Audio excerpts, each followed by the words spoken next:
अस्सलामुअलैकुम जी। Medical physics chapter चल रहा है रेडिएशन डोजिमेट्री का। टॉपिक है हमारे पास एनर्जी ट्रांसफर एंड डेपोजिशन का। इसमें दो हम बेसिक यूनिट कह लें या क्वांटिटीज देखने वाली हैं जो डिस्क्राइब करेंगे इस चीज को, जिसको कर्मा और अब्जॉर्ब डोज बोलेंगे। तो पहले देखते हैं कि एनर्जी ट्रांसफर और डेपोजिशन क्या है। तो transfer of energy from photon beam to medium, ये दो हिस्सों में, टू स्टेजेस में होता है। पहली स्टेज कि इंटरेक्शन होता है फोटॉन का न्यूट्रॉन या न्यूट्रॉन का किसी एटम के साथ, जिससे क्या होता है इलेक्ट्रॉन या इलेक्ट्रॉन जो होते हैं मोशन में आ जाते हैं। अब ये एनर्जी की ट्रांसफर कहलाती है कर्मा, यानी फर्स्ट जो आपका इंटरेक्शन हुई। अब सेकंड स्टेज में क्या होता है कि transfer of energy from high energy electron to the medium through excitation और आयनाइजेशन। ये जो ट्रांसफर ऑफ एनर्जी है ये क्या कहलाती है अब्जॉर्ब डोज। यानी जब फोटॉन आया उसने इलेक्ट्रॉन निकाले या इलेक्ट्रॉन्स को एक्साइट किया, ये चीज क्या है कर्मा। वो इलेक्ट्रॉन फर्दर जब एक्साइटेशन या आयनाइजेशन करेंगे वो चीज उसकी क्या कहलाएगी अब्जॉर्ब डोज। तो ये दो चीजें इनमें रख के इनको लेके चलते हैं। तो दोनों स्टेजेस को बारी बारी देखते हैं। पहली स्टेज जिसे हमने कर्मा बोला वो क्या है, वो फिजिकल नॉन स्टोकेस्टिक क्वांटिटी है। ये कर्मा रिलेट करती है energy transfer from uncharged particle to the matter. तो हम कहेंगे ये टर्म जो है एक्रोनिम है किसका, काइनेटिक एनर्जी रिलीज पर यूनिट मास। तो ये इस चीज के से मिलके ये लफ्ज कर्मा बना। तो sum of initial kinetic energy of all charge particle liberated by the uncharged radiation यानी फोटॉन या neutron per unit mass of a specified material. तो हम कहेंगे के बराबर है D E divided by D M. तो यहाँ से ई फॉर एनर्जी के नीचे मैंने ट्रांसफर लिख दिया कि वो एनर्जी जो ट्रांसफर हुई। तो ऐसे यूनिट एनर्जी के जौल मैस के केजी, जो जौल पर केजी को हम ग्रे बोलते हैं। तो जो क्वांटिटी डी ई ट्रांसफर ये एक्सपेक्टेशन वैल्यू है energy transfer from indirectly ionizing radiation to the charge particle in volume element D E, और उसका मैस कितना होगा डीएम। इसमें इंक्लूड है रेडिएटिव लॉस एनर्जी भी, मगर एक्सक्लूड है energy pass from one charge particle to another. यानी एक चार्ज पार्टिकल को बस जो एनर्जी मिली बस वही है, या उसने जो रेडिएट की यानी डी एक्सलेरेशन के नतीजे में जो एनर्जी जाया की वो है। अब ये रिगार्डलेस है कि एनर्जी कहाँ डिपॉजिट हुई, हमें उससे मतलब नहीं है, हमने बस दे दी। अब ब्रंस्टरलंग फोटॉन इसमें काउंटेड नहीं है, चाहे वो स्केप करें या ना करें। फिर एनिलेशन रेडिएशन इसमें काउंटेड नहीं है, यानी regardless of fate of annihilation photon हम उसको भी नहीं देख रहे। इनिशियल जो पोजिट्रॉन है प्राइमरी आयनाइजिंग पार्टिकल, सिर्फ उसे गिनेंगे कि जो शुरू में चार्ज पार्टिकल को मिली ना, इनिशियली चार्ज जो मिली चार्ज पार्टिकल को, बस वो हमने देखनी है। तो कंसेप्ट ऑफ कर्मा दो हिस्सों में आता है, कुलेयन है रेडिएटिव है। कुलेयन में एनर्जी लॉस होती है by electron in collision leading the ionization या एक्साइटेशन, या एनर्जी लॉस्ट होती है in the form of bremsstrahlung. तो रेडिएशन रिलेशन कर्मा का फोटॉन फ्लुएंस से क्या है, फोटॉन फ्लुएंस हमने पढ़ा था क्या कि भाई number of photons per unit area जो इतने थे। तो आप कहेंगे क्वांटिटी जो मोस्टली डायरेक्ट करती है, कनेक्ट करती है डिस्क्रीट रेडिएशन बीम को इस इफेक्ट के साथ। तो अगर हम हमारे पास बीम ऑफ फोटॉन है जिसकी एनर्जी एच न्यू है, फोटॉन फ्लुएंस फाई है, तो हम कहेंगे कर्मा इज गिवन के, यानी फाई आ जाएगा म्यू ओवर रो ई ट्रांसफर। म्यू ओवर रो क्या है, ये आपके पास मैस अटेनुएशन कोफिशिएंट है। हर मीडियम के लिए ये अलग अलग होगा। ई ट्रांसफर वो एवरेज अमाउंट ऑफ एनर्जी है जो ट्रांसफर हुई इलेक्ट्रॉन से मीडियम को एट ईच इंटरेक्शन।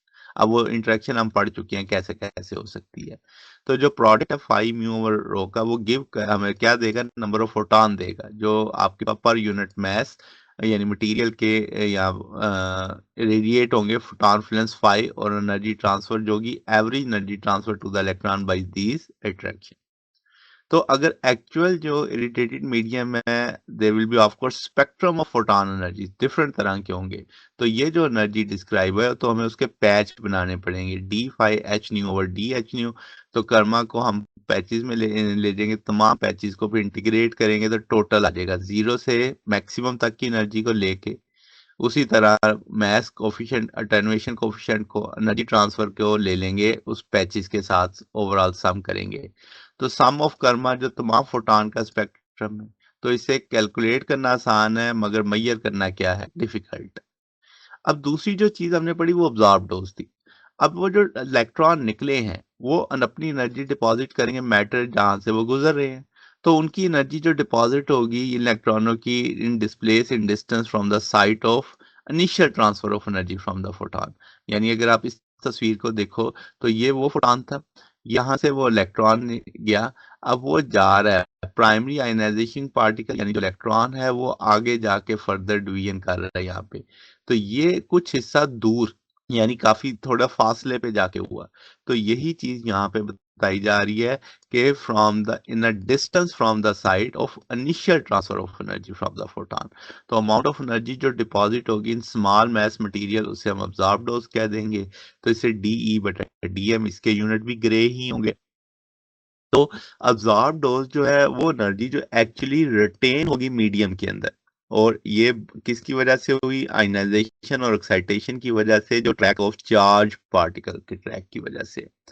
तो mass should be sufficiently small कि absorb dose डिफाइन हो सके एक पॉइंट पे, नॉट सो स्मॉल के स्टैटिस्टिकल फ्लक्चुएशन इंपॉर्टेंट हो जाए, यानी बस आपने एवरेज मैस लेना छोटा।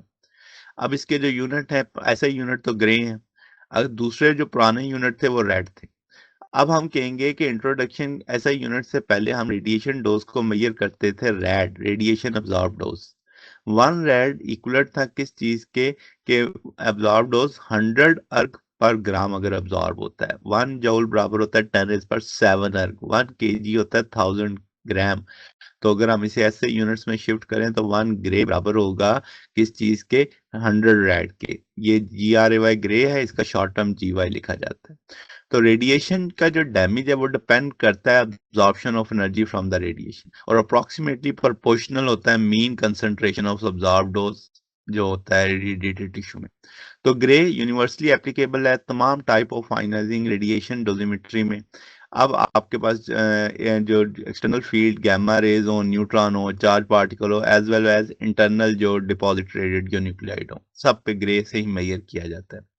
अब अगर इन दोनों का मुआवजा किया जाए अब्जॉर्ब डोज वर्सेस कर्मा, तो अब्जॉर्ब डोज इक्वल माना जाएगा कर्मा के, मगर उसमें से माइनस करना पड़ेगा वो एनर्जी जो बर्नस्टर्न से निकल गई। अब कर्मा और अब्जॉर्ब डोज एक साथ नहीं होते एक जगह पे। कर्मा अगर करता है एक पॉइंट पे, जबकि अब्जॉर्ब डोज अगर करता है थोड़ा दूर जाके, over the range equal to the range of electron. तो अब हम कहेंगे कि in a photon beam kerma is higher than absorb dose. अब फोटॉन के लिए कर्मा हायर है अब्जॉर्ब डोज से नियर द सरफेस, क्योंकि इलेक्ट्रॉन फॉरवर्ड जाता है और वहां पे बिकम हो जाता है इक्वल चार्ज पार्टिकल इक्विलिब्रियम। आगे चल के अभी हम डिटेल में देखना है CP, इसमें हम रेडिएटिव लॉस नहीं देख रहे। तो अब्जॉर्ब डोज सिमिलर है value in collision of kerma, मगर ये डिस्प्लेस है from the motion of secondary charge particle. Absorb dose equal है कोलिजन कार्मा के in one of two condition met, वो कंडीशन यही है CP जिसे हम बोलने वाले हैं, वो क्या है वो पढ़ते हैं। अब जैसे डिस्टेंस ट्रैवल होता है भाई सेकेंडरी चार्ज पार्टिकल वो सफिशिएंटली स्मॉल होगा, अगर हम उसे निगलेक्ट कर दें तो एनर्जी में be consider absorb by the matter at the point where it transfer through the photon to the charge particle.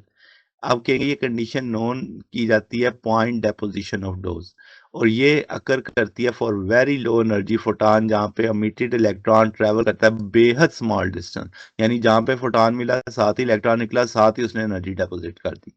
तो जो एनर्जी लॉस होगी region of initial transfer of movement charge particle के away from that region, वो exactly compensate होगी energy जो broad की गई region के अंदर बाई अदर ट्रेवलिंग इलेक्ट्रॉन जो प्रोड्यूस करेंगे किसी और जगह। इस कंडीशन को कहते हैं एनर्जी इक्विलिब्रियम, और मोर जनरली हम इसे कह देते हैं चार्ज पार्टिकल इक्विलिब्रियम CPE, जिसके ऊपर पड़ा था कि यानी जो किसी रीजन में जो एनर्जी जाया हो रही है इनिशियल ट्रांसफर की वजह से by the movement of charge particle away from the region is exactly compensated by the energy brought in the region by other traveling electron produced elsewhere। तो इसे हम चार्ज पार्टिकल इक्विलिब्रियम कहते हैं। अगर ये दो कंडीशन मेट हो जाती हैं तो फोटॉन जो कार्मा है वो हायर होगा किससे, अब्जॉर्ब डोज से। अब इसको अगर सादा तरीन लफ्जों में समझना हो तो कार्मा वो रकम है जो आप ATM से विदड्रॉ करते हो, यानी वो एनर्जी जो इलेक्ट्रॉनों को हमने दे दी। अब अब्जॉर्ब डोज वो रकम जो आप खर्च करते हैं दुकानों पे, जो एनर्जी डिपॉजिट की जाती है इन इलेक्ट्रॉनों से लोकल एरिया में। तो इस तरीके से आप एक बहुत सादा सा अपने दिन में स्केच बना सकते हैं। अब एक लफ्ज़ आया था बीच में स्टोकेस्टिक और नॉन स्टोकेस्टिक।